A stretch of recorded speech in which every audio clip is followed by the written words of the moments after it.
Olá, alunos do ITR, aqui é o pastor Bruno Souza. Então vamos para a nossa segunda aula, o nosso módulo de Teologia da Reforma. E hoje nós vamos falar sobre o primeiro somente, o primeiro sola, o primeiro desses 5 slogans da Reforma que nós vamos estar estudando, que é o somente a graça, ou como conhecido, o sola gratia. Então vamos para a nossa aula, vamos para os slides. Então, meus irmãos, sem nos delongar muito, nós vamos então para o primeiro sola da Reforma, o primeiro slogan, o sola gratia, como vocês já podem observar aí nesse primeiro slide. E a minha proposta para essa e para as próximas aulas é que nós estudemos cada um dos sola, nós vamos ler diversos textos bíblicos, para fundamentar cada um desses slogans, mas tenha em mente as questões introdutórias que nós trabalhamos na primeira aula. Lembrar aquilo que o Kevin Van Hooser nos trata no seu livro, o tema central, o objetivo central do seu livro, que é fazer um resgate dos solas, tentando entender esses slogans, buscando a essência daquilo que ele chama de cristianismo protestante puro e simples. Esse cristianismo protestante puro e simples, que foi o que foi evocado no período da Reforma pelos reformadores. Ao ter isso em mente, ao estudar cada um dos solas, nós vamos entender que nós estamos fazendo um esforço ao estudar isso e ao buscar entender, assim como Kevin Van Hooser trata no seu livro, a buscar a centralidade do Evangelho nas Escrituras, como ele é exposto. E nos defender, como cristãos protestantes, das acusações, sejam elas dos católicos romanos, ou seja lá quem for, de que a reforma protestante ela causou uma confusão interpretativa. E aí, a partir dessas acusações, eles chegam à conclusão de que não é possível falar de uma teologia da reforma, mas em várias teologias, a partir de várias tradições que foram surgindo na época da reforma. Então nós vamos ter isso em mente ao estudar cada um desses solas, tá bom? Nós vamos ter isso em mente. O primeiro sola, então, que nós vamos estudar é o sola gratia. Esse sola gratia, nós vamos estudar ele e depois, posteriormente, o sola fide. E quando estudarmos os dois juntos, nós vamos ver que, tanto nessa primeira aula, nós vamos falar um pouco sobre o somente a fé, sobre o sola fide também, porque eles estão interligados, demonstrando aquilo que é básico no entendimento de uma soteriologia reformada, ou seja, a doutrina da salvação, a doutrina da justificação pela fé. Quando nós olhamos para Lutero, por exemplo, aquele que deu o pontapé inicial na reforma, aquilo que mais ele falou, aquilo que mais Lutero tratou, aquilo que foi central no ministério de Lutero, nas teses em que ele pregou lá na porta da igreja do castelo de Wittenberg, toda a obra de Calvino girava em torno da doutrina basilar, a doutrina importante para nós entendermos a salvação, que é a doutrina da justificação pela fé. Então, o sola gratia e o sola fide unidos, eles resultam num entendimento correto, num entendimento concreto daquilo que é a soteriologia, ou seja, a doutrina da salvação. Então, nós entendemos aquilo que a teologia da reforma, uma teologia reformada, ensina a respeito da salvação, entendendo o somente a graça e o somente a fé, o sola gratia e o sola fide. Nós vamos observar nessa primeira aula o significado do sola gratia, o significado do somente a graça, mas vamos citar e vamos dar algumas pinceladas em algumas coisas do somente a fé. E na segunda aula, ou na terceira, se estamos contando com a aula introdutória, na terceira aula, estudar o sola fide, nós vamos também lembrar de alguns aspectos do somente a graça. Evocando mais uma vez o Van Hooser no seu livro, ele diz que o sola gratia vai muito além de tratar apenas da doutrina da salvação. Mesmo quando formos ver os textos, vamos ver que na centralidade ali, a coisa mais importante ao ver o sola gratia é a questão da doutrina da salvação. Mas Van Hooser então alarga o entendimento do que é o somente a graça.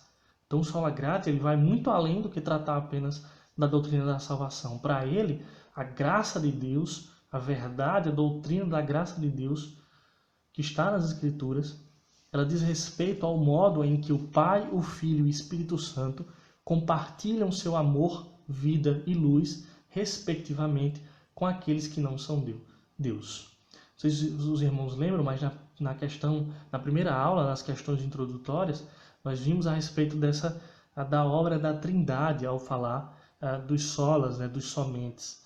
Então, o Vanhoozer, ele trata muito dessa questão, falando que, trazendo a obra da Trindade para aquilo que é um bom entendimento do somente a graça. Então, nós pensamos no sola gratia, pensamos sim na salvação, mas vai muito além disso. Como ele cita, como ele trata no livro dele, a graça, a verdade da graça de Deus não só aponta para a obra de Deus, mas para o caráter de Deus gracioso, para quem ele é. Então, ao entender a graça, não só vemos e entendemos a obra da salvação, mas quem de fato Deus é. E nós servimos a um Deus que é trino. Nós recebemos como cristãos a doutrina da Trindade. Então, essa é uma doutrina essencial para o nosso cristianismo. A obra, né, a graça de Deus, então, diz respeito ao modo em que o Pai, o Filho e o Espírito Santo compartilham.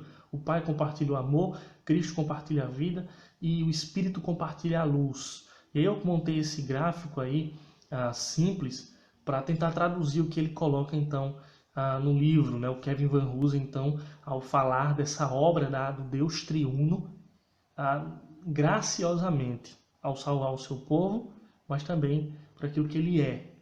Então, você tem aí no primeiro quadro, você tem dividido, né, nos 3 quadrinhos, o Pai, o Filho e o Espírito Santo.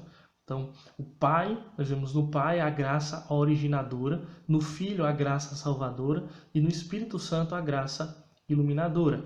Então, abaixo aí nós temos no Pai, na graça originadora, a ontologia da graça. O que é a ontologia? É o estudo do ser, da natureza, daquilo que ele é, a característica do ser. Então, quando nós falamos de ontologia, nós pensamos naquilo que é característica base, daquilo que é de fato o ser.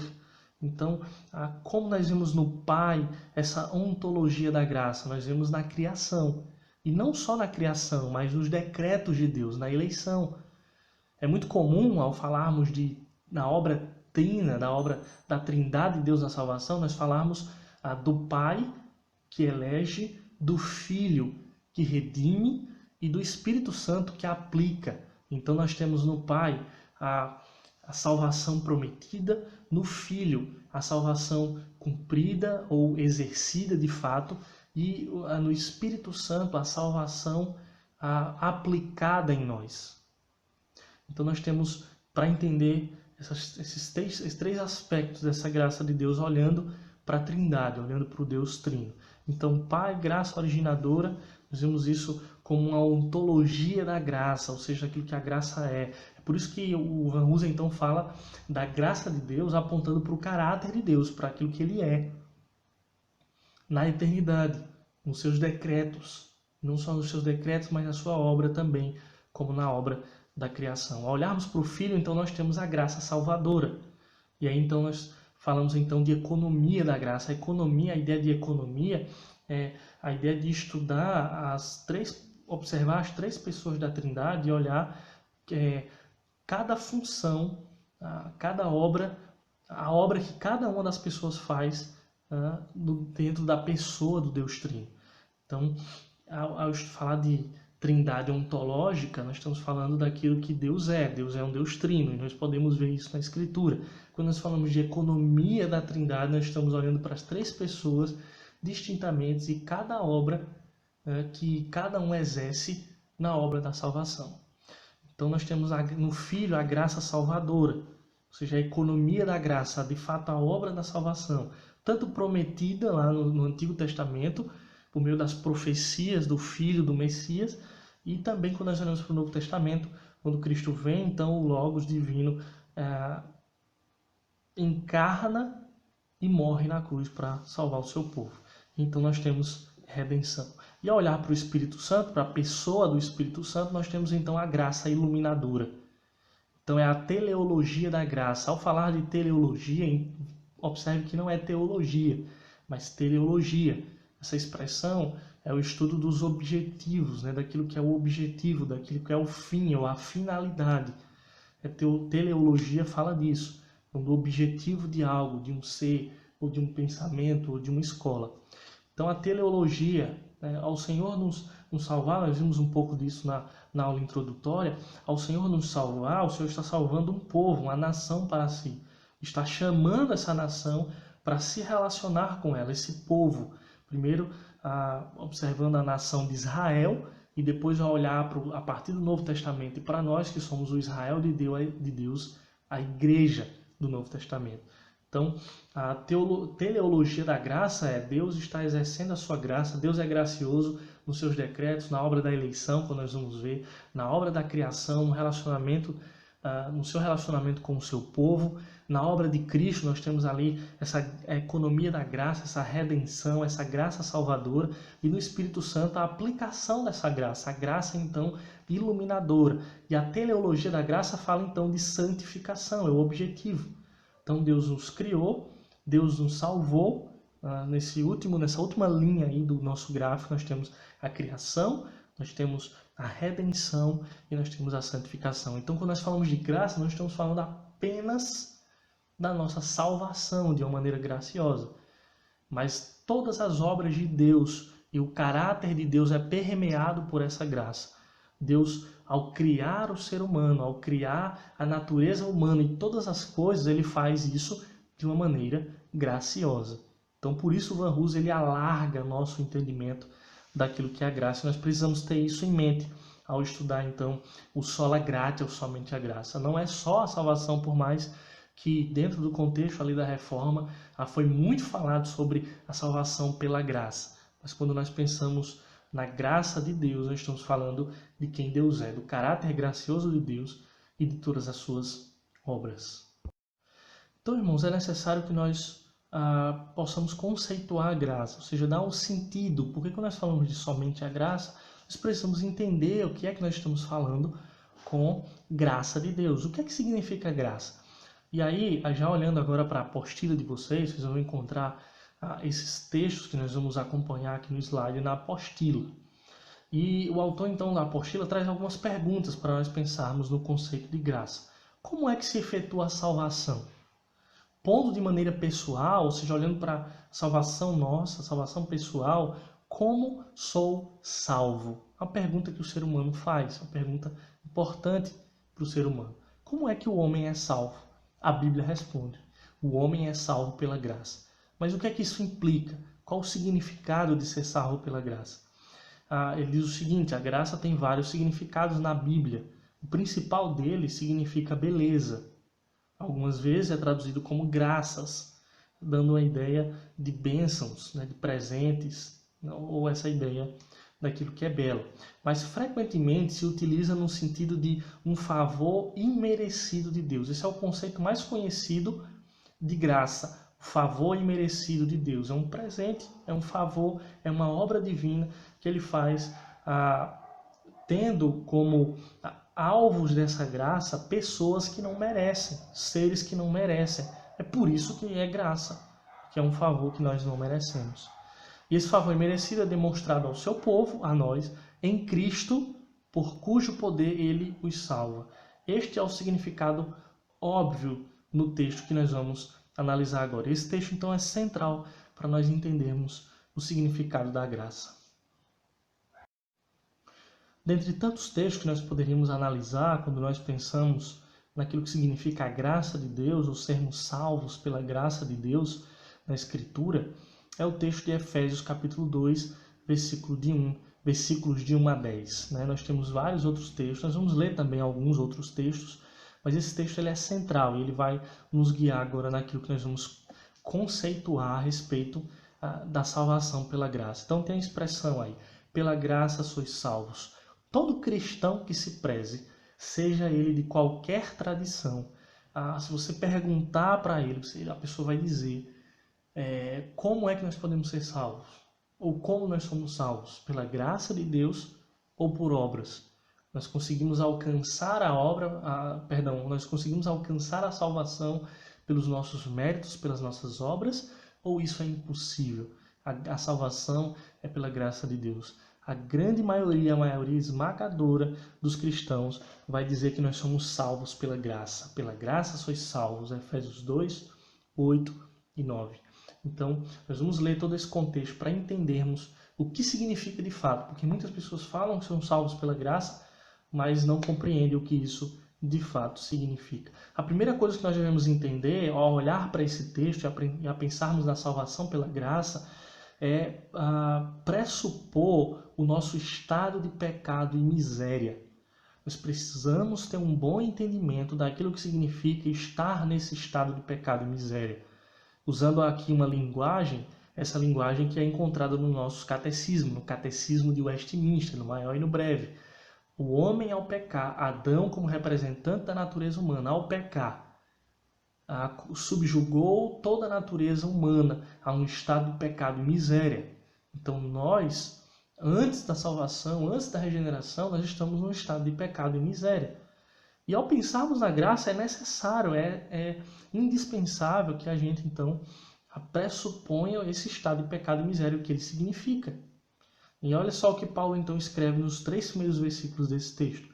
Ele diz o seguinte: ele vos deu vida, estando vós mortos nos vossos delitos e pecados, nos quais andastes outrora, segundo o curso deste mundo, segundo o príncipe da potestade do ar, do espírito que agora atua nos filhos da desobediência, entre os quais também todos nós andamos outrora, segundo as inclinações da nossa carne, fazendo a vontade da carne e dos pensamentos, e éramos por natureza filhos da ira, como também os demais.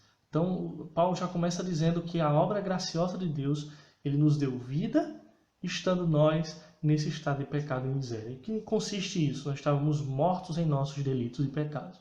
Isso aponta para uma outra doutrina importante da época da Reforma Protestante, que é a depravação total do homem, ou a incapacidade total do homem. O homem não tem capacidade alguma de servir a Deus, de agradar a Deus, de fazer aquilo que é bom e louvável diante de Deus, porque ele está morto. E uma pessoa morta, ela não pode fazer coisa alguma por ela mesma. Uma pessoa morta não pode sair desse estado em que ela se encontra, a não ser nos filmes de ficção científica, né? Nas séries, em que demonstram pessoas que morrem e se levantam do seu túmulo, né? Os famosos zumbis da ficção científica. Mas na realidade, o morto ele não pode fazer nada. Então, nosso estado de pecado, estarmos em pecado antes da nossa salvação em Cristo, é estarmos mortos em nossos delitos e pecado. Nós andávamos segundo o curso deste mundo, segundo o príncipe da potestade do ar, o espírito que atua agora nos filhos da desobediência. Todos nós andávamos.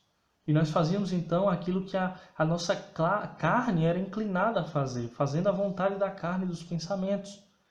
Então, a nossa vontade, ela é afetada pelo pecado, ela é afetada pela queda, ao ponto de que a nossa vontade, a nossa natureza é pecaminosa, é sempre inclinada a fazer aquilo que é mal, né? Aquilo que é contrário à vontade de Deus.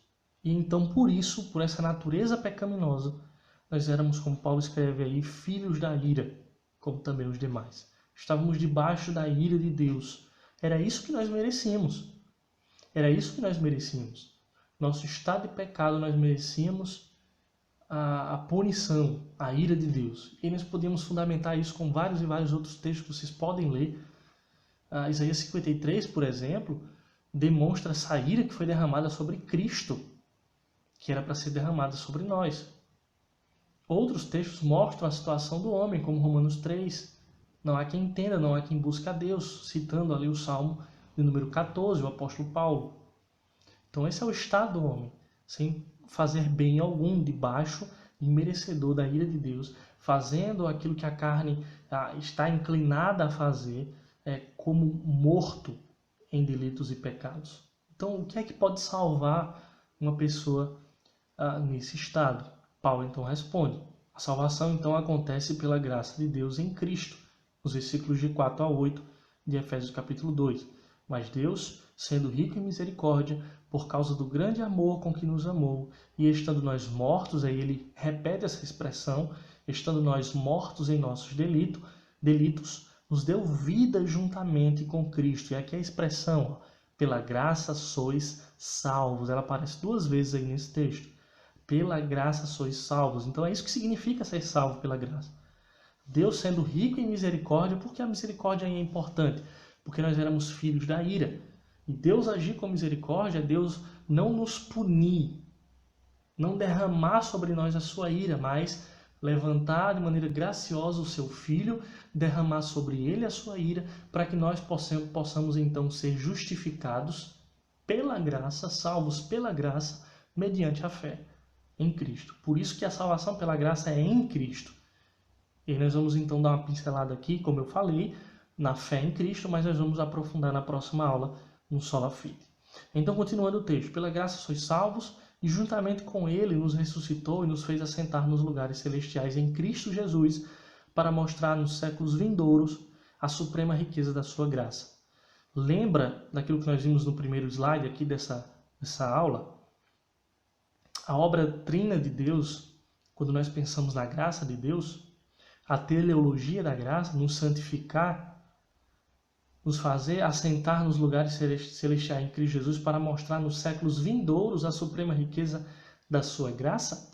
Então, em todo o processo da salvação, na eleição, na graça que foi aplicada, a graça que foi realizada por Cristo na cruz e na salvação que é aplicada por meio do Espírito Santo, e por essa graça ela também nos santifica.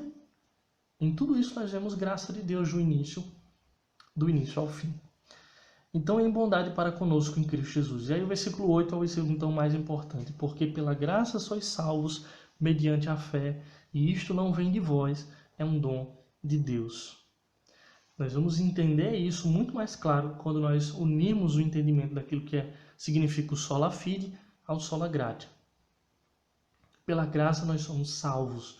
É isso que significa estarmos mortos e Cristo então morrer, ser enviado para morrer e ser o nosso Redentor de uma maneira graciosa. Por isso nós somos salvos pela graça, mediante a fé em Cristo. E isso é um dom de Deus. Não há mérito algum. Por isso então, para finalizar o nosso texto, o texto que nós estamos analisando, o texto diz que de fato não há méritos, não há obra humana nenhuma que alcance a salvação. Pela graça, então, ser salvo pela graça significa que significa entender e pressupor o nosso estado de pecado e miséria, um estado que nós não podíamos fazer nada por nós mesmos, olharmos para a graça de Deus na eleição, como nós vamos ver posteriormente aqui, na redenção e na aplicação do poder do Espírito em nós, entendermos que isso é graça de Deus. Entender também que não pode haver espaço para mérito nosso. Não há espaço para merecimento da nossa parte quando nós falamos de salvação. Por isso que o texto então termina dizendo, não de obras, mas pela graça. Não de obras, para que ninguém se glorie, pois somos feitura dele, criados em Cristo Jesus para boas obras, as quais Deus de antemão preparou para que andássemos nela. Quando nós falamos de graça, então, há um elemento importante que talvez vocês já tenham estudado sobre isso, talvez estudando teologia do pacto, que Deus ele fez um pacto com Adão no Éden. Esse pacto é conhecido na teologia como pacto de obras ou pacto da natureza. Esse pacto foi quebrado lá no Éden, Adão quebrou, desobedeceu a Deus, se colocou então num estado de pecado e miséria, e então é prometida, com base na eleição, no decreto da eleição, e é feito com o homem uma aliança de graça. A aliança é essa que vai se desenvolvendo durante todo o Antigo Testamento, nas promessas de Deus, nos símbolos, nos sacrifícios, no sistema levítico, tudo aquilo apontando para a obra de Cristo, que está no centro dessa aliança de graça. Então nós somos salvos pela graça, mas nós somos salvos pelas obras de Cristo, pela grande obra de Cristo, que ele cumpriu esse pacto de obras. Então nós não somos salvos pelas obras, porque havíamos de nos gloriar nisso, nos gloriar na salvação, mas nós somos então regenerados, criados em Cristo Jesus, regenerados por essa obra, para as boas obras. Então não somos salvos pelas obras, mas para as obras. As obras então têm um lugar importante. As obras apontam então e confirmam aqueles que foram salvos pela graça de Deus.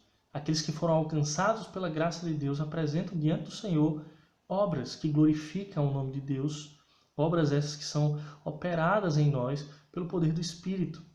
Obras essas que são operadas em nós pela bondade e pela graça de Deus. Então nós andamos por essas obras em gratidão a Deus por aquilo que Ele nos fez única e exclusivamente pela sua infinita graça. Então é isso que significa entender e dizer que nós somos salvos pela graça. Então, caminhando um pouco na nossa aula, nós vamos ver agora então a graça de Deus e a eleição. Como já dito anteriormente, para entendermos corretamente o sentido da graça de Deus, ou quando falamos em salvação por graça, nós temos que ter em mente também um bom entendimento de uma doutrina muito importante para o cristianismo protestante, que é a doutrina da eleição, uma doutrina bíblica, uma doutrina, uma expressão que aparece na Escritura e que nós cremos que é uma doutrina verdadeira e uma doutrina muito importante para entendermos então essa obra de salvação de Deus por graça. Então, os que creem que a salvação é por pura graça de Deus e não por obras, como nós acabamos de ver no texto que nós analisamos de Efésios capítulo 2, devem entender que Deus elegeu os santos não porque em sua onisciência ou sua presciência tenha visto algo bom nos que tinham de ser crentes, mas por sua imensa misericórdia e sua soberana vontade. E aqui, se vocês já leram a introdução da apostila, a parte introdutória da apostila de vocês, que está aí linkada na sala de aula, vocês vão observar que no primeiro momento, que é um testemunho, né, de um ex-padre, né, de um ex-sacerdote católico, ele coloca justamente cada um dos solas em contraposição, fazendo um contraste com algumas doutrinas, tanto do catolicismo, doutrinas, né, equivocadas, mas também cita o pelagianismo e o semi-pelagianismo, o arminianismo também.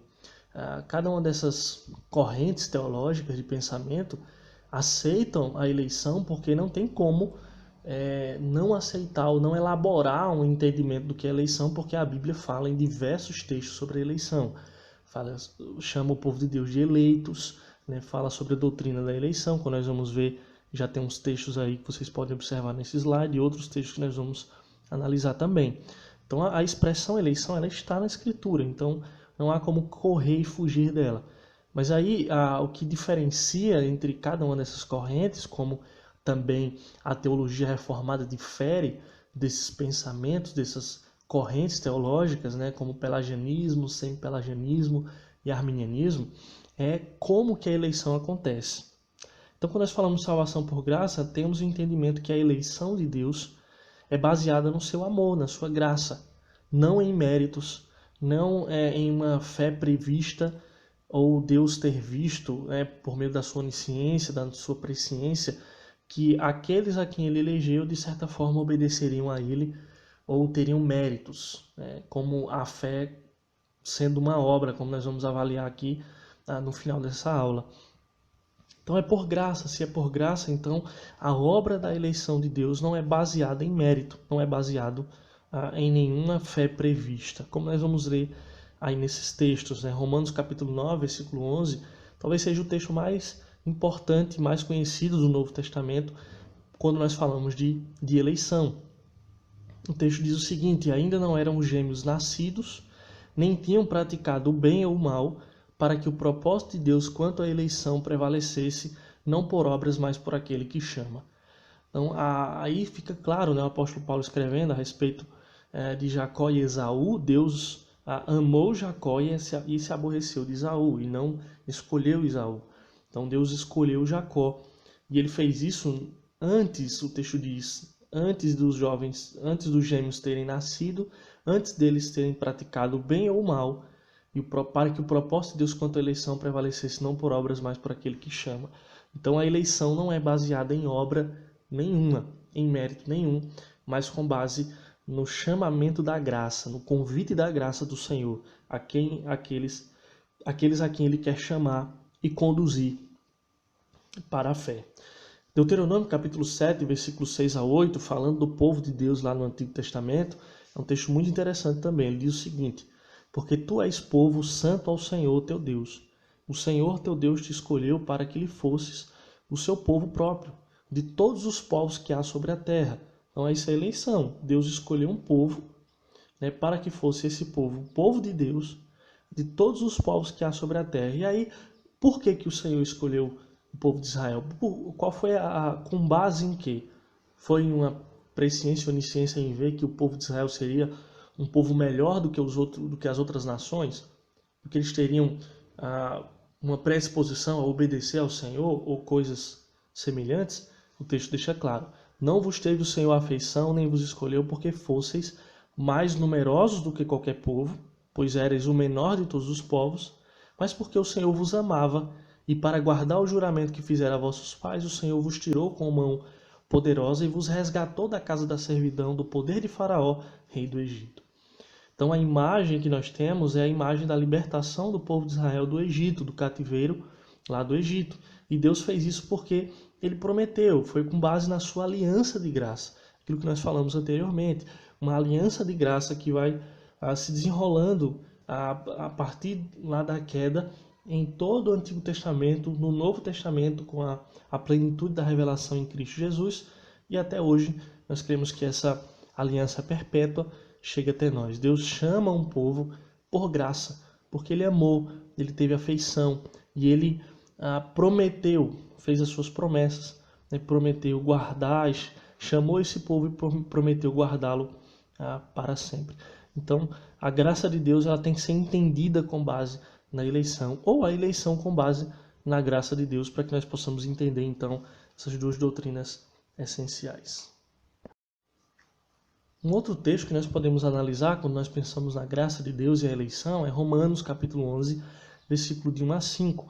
E esse texto é interessante. Dentre tantos outros textos que nós poderíamos citar, esse é um texto interessante, porque ele usa a expressão aí que está em negrito, a eleição da graça, unindo justamente esse entendimento da graça de Deus com a doutrina da eleição. O texto diz o seguinte: pergunto, pois, terá Deus porventura rejeitado o seu povo? Está falando aqui do povo de Israel. Paulo está argumentando acerca justamente das promessas de Deus de guardar o Israel de Deus, de guardar a nação de Deus.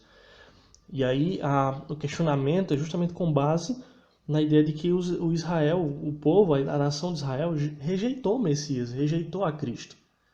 Então a pergunta é: a promessa então de Deus falhou em guardar e chamar um povo para si? Então ele começa perguntando isso: terá Deus porventura rejeitado o seu povo? A resposta é: de modo nenhum, porque eu também sou israelita, da descendência de Abraão, da tribo de Benjamim. Deus não rejeitou o seu povo, a quem de antemão conheceu. Essa expressão aqui, conheceu, vocês conhecem, né? O texto, a expressão no original fala de amar, né? Fala de relacionamento. Não é só com base em uma presciência, mas com base no amor de Deus, no amor incondicional. Então Deus não rejeitou o seu povo, a quem de antemão amou e conheceu. E ele continua: ou não sabeis que o que a Escritura refere a respeito de Elias, como insta perante Deus contra Israel, dizendo: Senhor, mataram os teus profetas, arrasaram os teus altares, e só eu fiquei, e procuram tirar minha vida. Que lhe disse, porém, a resposta divina: reservei para mim 7.000 homens, que não dobraram os joelhos diante de Baal. Assim, pois, também agora, no tempo de hoje, sobrevive um remanescente segundo a eleição da graça.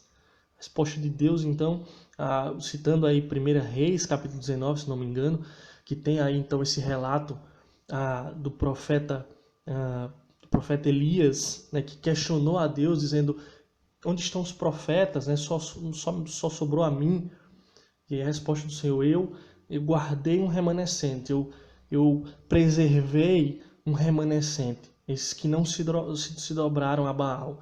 E esses fizeram com base numa eleição da graça, não por causa do mérito deles em não terem se dobrado a Baal, mas por uma eleição da graça, uma obra graciosa de Deus. E aí Paulo é claro: assim hoje também, né, diante daqueles que ele estava ali escrevendo a sua carta, um entendimento de todo o Novo Testamento agora, se Deus havia rejeitado o seu povo, a resposta é não, porque agora também permanece um remanescente segundo a eleição da graça. Então aqueles que não se dobram a Baal, aqueles que não se afastam dos caminhos de Deus, aqueles que não viram as costas para o Senhor, é com base na eleição da graça, nessa obra graciosa de Deus. Fica claro então aí a ligação então do entendimento da graça de Deus e a eleição. Nós concluímos então essa nossa primeira aula, nós temos aí mais 3 slides. Nós concluímos essa primeira aula fazendo já um link com a Sola Fide, que vai ser a nossa próxima aula. Como falei no início, nós precisamos observar o Sola Gratia e o Sola Fide juntos para um bom entendimento da doutrina da salvação com base na teologia da Reforma. Então, nós somos salvos sim pela graça. Mas aí o autor da apostila que vocês têm, ele levanta os questionamentos. Agora você se pergunta, mas como uma salvação merecida por Cristo pode ser minha? Muitos pregadores lhe dirão que você deve crer no Senhor Jesus Cristo. Isso, por suposto, é uma verdade. Certamente a Bíblia deixa claro que não pode haver salvação fora da fé em Jesus Cristo. Mas o que muitos querem dizer com isso, de que você deve crer, é que você deve aceitar a oferta sincera do Evangelho. Deus ama a todos os homens, dizem eles. Pela graça, Ele proveu a salvação para todos os homens através de seu Filho na cruz. Agora essa salvação está envolta em um bonito pacote, e Deus diz que tudo que você precisa fazer é aceitar esse presente e assim será salvo. A salvação, então, segundo esse raciocínio, não é inteiramente de graça. Sim, é em parte pela graça e em parte por obras dos homens que devem aceitá-la. E muitos pregadores exortaram carinhosamente, ele usa aí as aspas, a seus ouvintes, em suas fortes emoções, chamados ao altar, a aceitar a Cristo e a oferta da salvação. Se esta for a resposta à pergunta, como receba a salvação, então tenho pena de você, porque você perdeu todo o consolo do Evangelho. Se tiver que aceitar a oferta, se tiver qualquer coisa para a minha salvação, estou perdido para sempre. Então aqui nós já começamos a ver, aqui que nós vamos adentrar de maneira mais profunda na próxima aula, sobre o que é a fé. Então muitos entendem, com base aí no autor da apostila, que a fé é uma obra, a fé é algo que eu preciso fazer para aceitar então a salvação que é pela graça oferecida a todos. Então, se você olhar para esse raciocínio, você vai entender, você vai perceber que a fé é uma obra. A fé é algo que eu faço. Preciso ter fé, eu preciso confiar, e essa confiança, essa fé, então, é uma obra minha.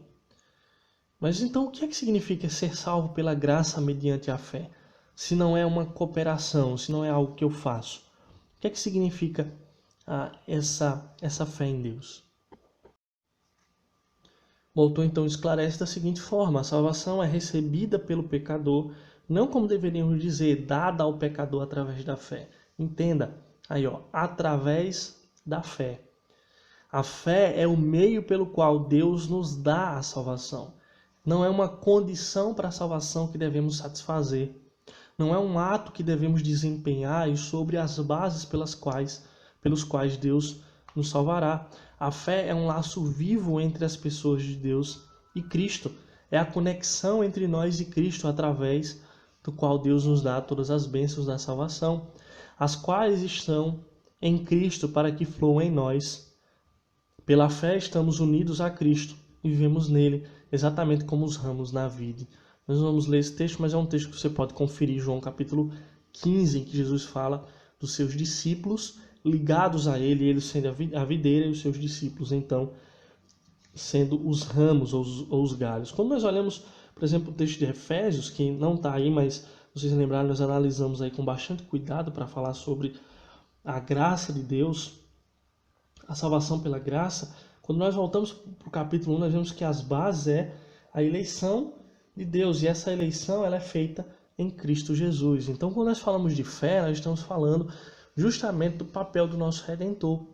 A salvação é pela graça, mas não é só Deus graciosamente, então, perdoando pessoas que eram culpadas. O teólogo americano Paul Washer, ele diz em uma de suas pregações que essa é a verdade mais problemática, é o maior problema da Escritura. Como é que Deus salva pessoas que eram culpadas? Não seria Deus injusto se ele então absolvesse pessoas que mereciam a punição pelos seus erros? Aí é que entra o papel de Cristo. Então, a fé, com base naquilo que nós vimos lá em Efésios 2, vamos continuar vendo na próxima aula, a graça de Deus, nós somos salvos pela graça de Deus mediante a fé. Isso não vem de nós, é um dom de Deus.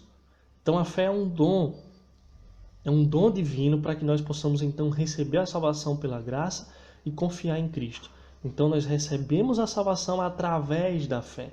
A fé então não é uma condição que nós apresentamos diante de Deus, mas é um dom de Deus. E aí nós precisamos entender fé. A fé vem com arrependimento, vem com a conversão. Nós vamos entender isso na próxima aula. Então é aquilo que Paulo então escreve aí em Romanos capítulo 11, versículo 6, de maneira muito clara. E se é pela graça, já não é pelas obras, do contrário, a graça já não é graça. Se nós entendermos a fé como algo que eu faço, então esse é um mérito. E se tem um mérito, então já não é mais salvação pela graça. Se a fé é uma obra, então já não é mais pela graça. Se é pela graça, já não é pelas obras. Então a graça é graça e nós precisamos entender isso. Nós terminamos então essa primeira aula falando sobre o Sola Gratia, dizendo o seguinte: sim, amigo cristão, você é salvo pela graça através da fé. E isso não vem de vós, é um dom de Deus. Você não ganhou sua salvação, nem sequer a queria. Não é devido às suas obras, nem sequer ao trabalho da fé. É o presente de Deus. A salvação pela graça é o presente de Deus. É um presente gratuito, não merecido do Deus Todo-Poderoso. Você pode então observar isso, essa verdade profunda relatada nas Escrituras. Nós citamos apenas alguns textos aqui, dentre tantos e tantos textos que falam sobre essa salvação pela graça. Paulo escreve isso em Timóteo, Paulo escreve isso em Tito. Nós podemos ver isso no Novo Testamento quando nós falamos de salvação. A salvação é pela graça. Então, após acompanhar essa aula, eu deixo aqui as tarefas para cada um de vocês. Ler a lição 1 da apostila, a parte do Sola Gratia, vai da página 20 até a página 38, e responder o questionário no final dessa lição, nas páginas 38 e 39. Respondam o questionário e guardem para vocês. Pode ser que eu ou o reverendo Marcelino, como diretor do Instituto, peça esse questionário, mas vai servir então para você fixar aí os assuntos dessa aula. Ok? Então, obrigado a cada um de vocês que acompanhou essa aula e até a próxima.